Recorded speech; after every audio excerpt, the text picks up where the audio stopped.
In the 2010s, Morphe dominated the cosmetics industry. Yet after numerous controversies, the brand saw a significant decline. What happened and why couldn't they bounce back? Founded in 2003 as a brush enterprise, Morphe was acquired by Chris and Linda Tower from Los Angeles in 2008. Initially, they sold pre-existing products online and at exhibitions while searching for a unique selling point. The duo took turns attending smaller expos, promoting their brand and even gifting products to influencers, including a budding James Charles. Their turning point came when they broadened their range to include cruelty-free makeup.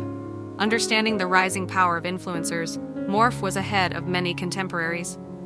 While gifting influencers was not a new strategy, Morphe added an affiliate program, allowing influencers to earn from products sold using their codes or even having personalized product lines.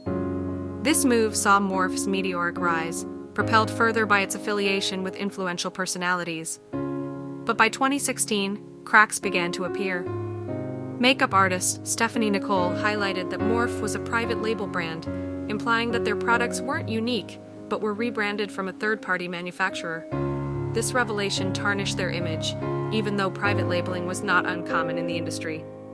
Morphe's response was a rebranding effort and a collaboration with Jaclyn Hill in 2017. Their palette with Hill was a sensation, selling 1 million units that year.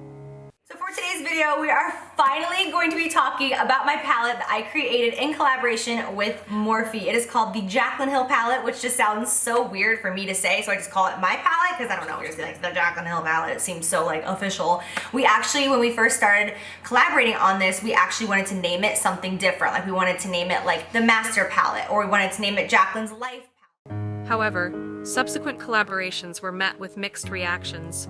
The Vault collection with Hill in 2018 faced delays and quality concerns, impacting Morphe's reputation once more.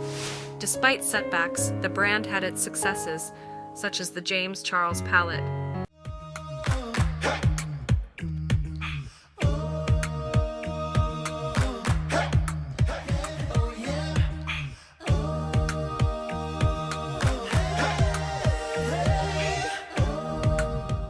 Unleash your inner artist.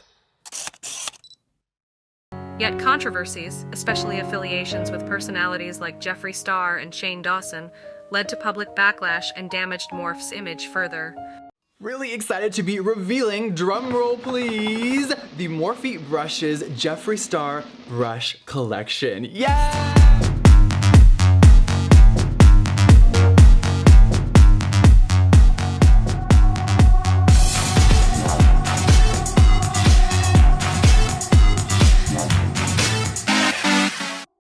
Morphe's continued partnership with controversial figures led to public calls for boycotts. Ultimately, the brand cut ties with Jeffree Star, but the damage was done. By early 2019, Morphe's standing was precarious. Their foundation and concealer launch didn't help. One aspect of their decline might be tied to their marketing approach. While many brands use pull marketing to create organic interest, Morphe's aggressive push tactics, especially through influencers, began to wear on consumers. The constant promotion of discount codes became irksome, and with so many alternatives available, the brand's unique selling point diminished.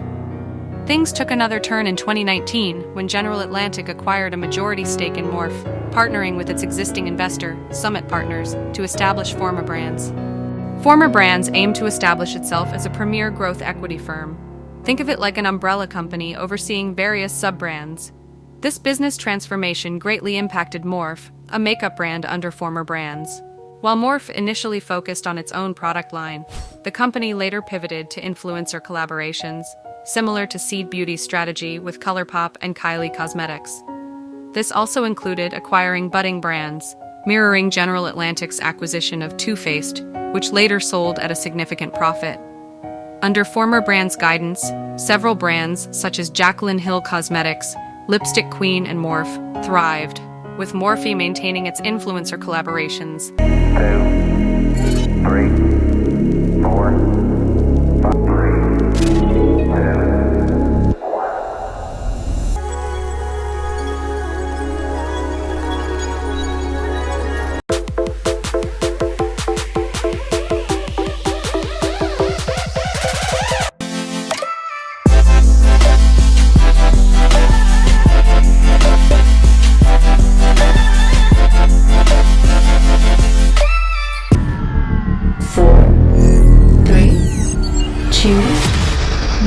like those with Nikita Dragun and Maddie Ziegler.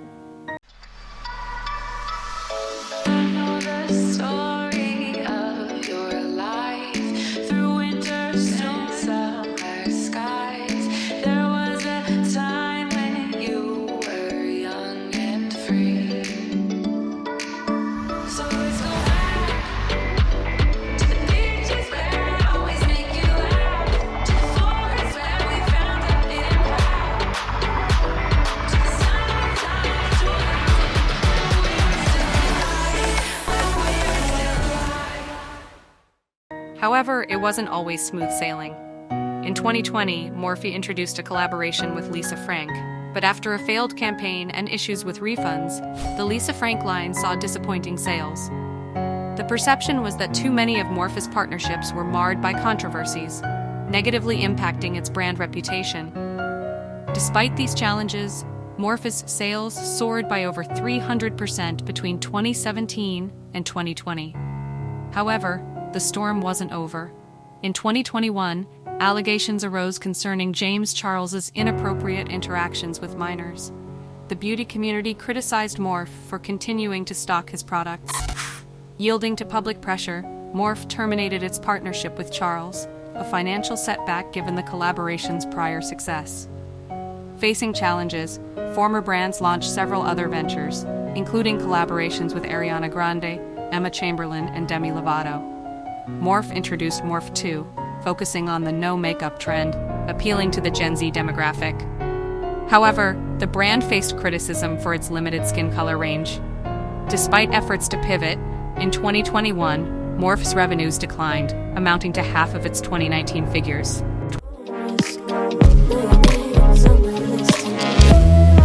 Exactly where I want. By 2022, rumors circulated that former brands faced bankruptcy, with debts possibly exceeding $600 million.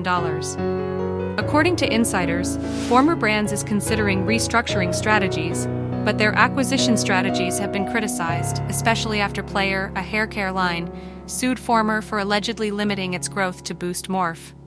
Some analysts attribute Morphe's challenges to external factors like supply chain disruptions during the pandemic and changing consumer preferences. While Morphe has been embroiled in controversies, not all were directly its fault. However, some business decisions, such as neglecting market research and stretching resources thin across multiple brands, may have contributed to its current state. The beauty industry's overall decline also poses challenges, with many companies shuttering in recent years. Though Morphe's future is uncertain, filing for Chapter 11 bankruptcy might offer a way forward, allowing the company to restructure and potentially emerge stronger, more focused, and ready to appeal to a new generation of consumers.